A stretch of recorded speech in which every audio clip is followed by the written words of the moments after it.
Hi everyone, and thank you for joining me in today's live stream. So, excuse me, sorry. I want to just remind you, please, that if you've got any questions, to please post them, send me direct message, because I'm not going to be answering them on this live stream. I will come back and I will record you a different live stream with the answers, or I will send you a personal note. So, with that being cleared, let's start. So, in today's live stream, we are going to be talking about safety and pleasure, right? So, what I want to know from you is when's the last time that you actually felt safe during intimacy, right? And I also want to know from you, do you actually feel safe to have sex and to experience pleasure?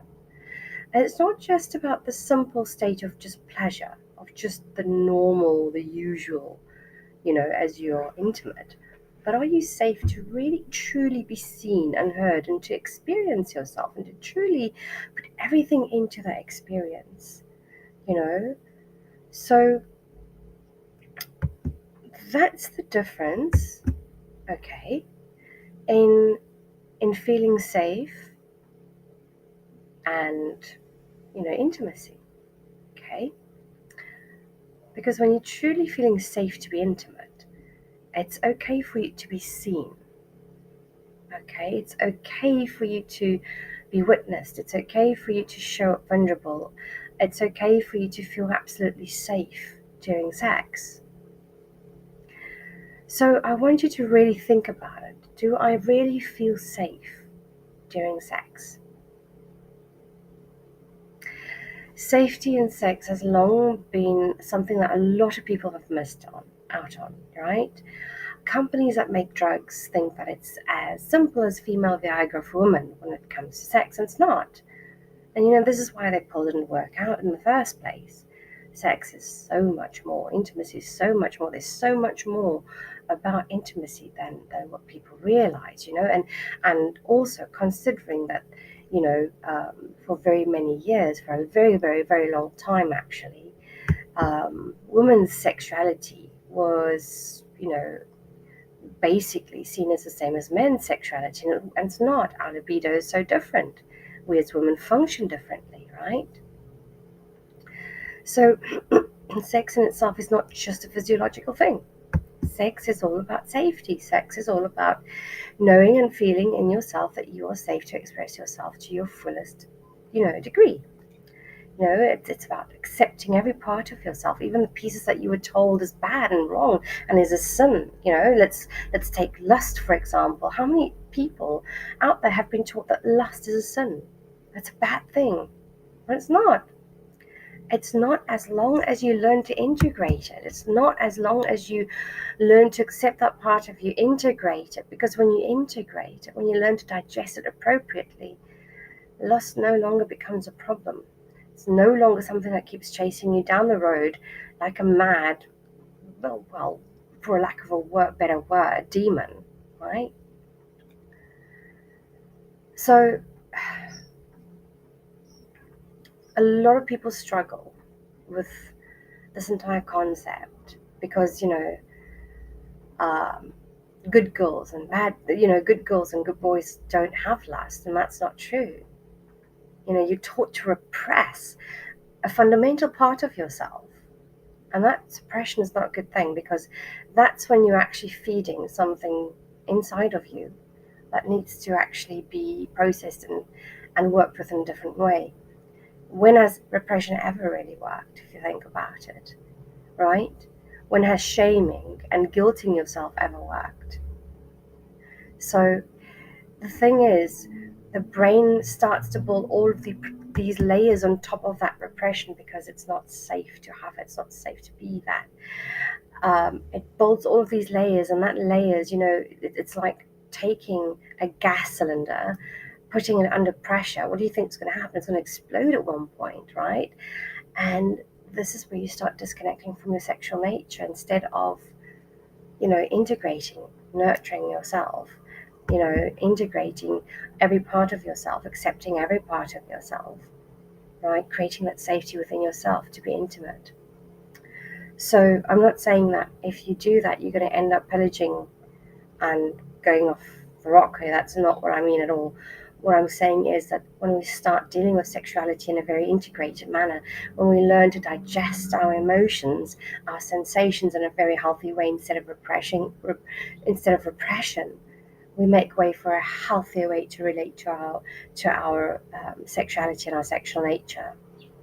Okay, instead of going into that state of repressing it, because we're repressing so much of our nature.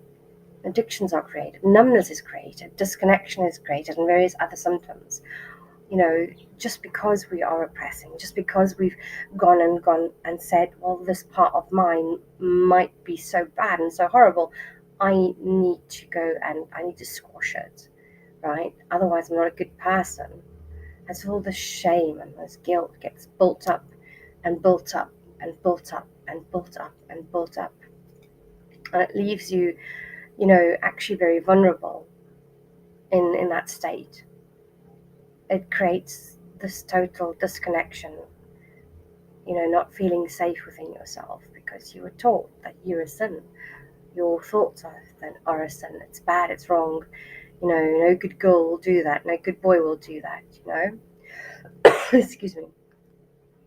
So, as I explained to you in a previous video of mine, part and parcel of safety that we create is through boundaries, but also integration, working with sexuality and our sexual nature in a very different way.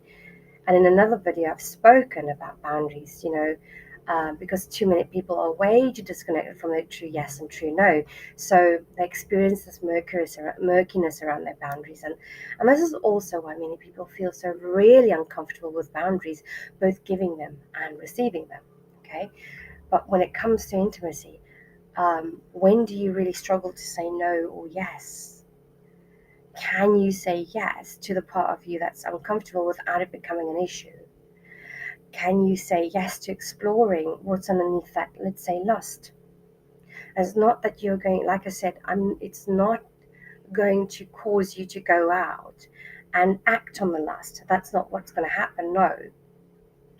It's just what's underneath, what's the driving factor, what's really going underneath it, what's it really trying to share with you, what's it really trying to tell you, how is it really trying to help you, right? Because every experience that we have, every emotion that we have, whether we've coined them, negative or positive, actually there's a root reason for them being there, and it's most of the time protection, most of the time trying to help us, most of the time trying to resolve or do something for us. And it's up to us to go into this experience and to really, really uncover these deep layers instead of trying to ban them.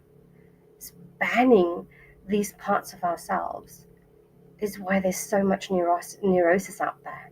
Banning these parts that's so much part of ourselves is why so many people are feeling so incomplete and so dysregulated and so sad and so incredibly bad. It's when you start to learn to work with it, when you start to gently go in and uncover the message, when you gently go in to meet this part of you, not from a space of I'm going to slay you, but from a space of let me love you, let me welcome you, let me listen to what you've got to say. That we step into a deeper space of wholeness and completeness. When we start to when we try and get this so-called thing out of us, we're actually doing more harm than good. And I've seen this in my own practice. I've seen this in my own life. The moment that I was curious and I encouraged myself to be curious about the sensations and everything that I was feeling, to stop making it whatever I was feeling as something to be shameful and guilty about, it stopped playing such a massive role in my life. It stopped being a problem. It stopped being a nightmare, something that haunted me. And I've seen this with my clients as well. When we move into that space of digestion, of digesting these emotions and sensations, digesting the shame and the guilt, and we move into a space of total whole acceptance and love from a state of compassion, these so-called things no longer chase us. They are no longer there to harm us or hurt us. So I hope that this video on some level has brought some clarity on something that you might be struggling with. I hope that this video has been helpful. And I know that a lot of people may not agree with me, and that's totally fine. That's your prerogative, and that's your thing that you need to do. But spanning over many years in my practice, my private practice in this work, I've realized over and over again, coming from a state of compassion for ourselves and whatever it is that we're struggling with, is the most potent and the most incredible alchemical substance that we can incorporate into our healing process and wholeness process. So I wish you a really wonderful week. I will see you very shortly in the next video. Thank you so much for your time. Thank you for holding the space. Thank you for listening to what I had to say. If you have any questions, as I said, I want to invite you, please bring them. I will make a separate video for them, or I will answer your question in the chats. If I don't, just tag me in it and I'll get back to you as soon as I possibly can. Please note, I'm doing these little live streams in between sessions, so it's not always possible for me to answer you in that moment, and this is why I do things this way. It's just so that I know I'm keeping with my own time and my time limits, or my time that I've got available. There's no such thing as a time limit, really not. It's just the time that I've got available right now to give attention to this. So I hope you go wonderful evening or morning or midday or day, wherever you might be on this absolutely fantastic, miraculous planet of ours.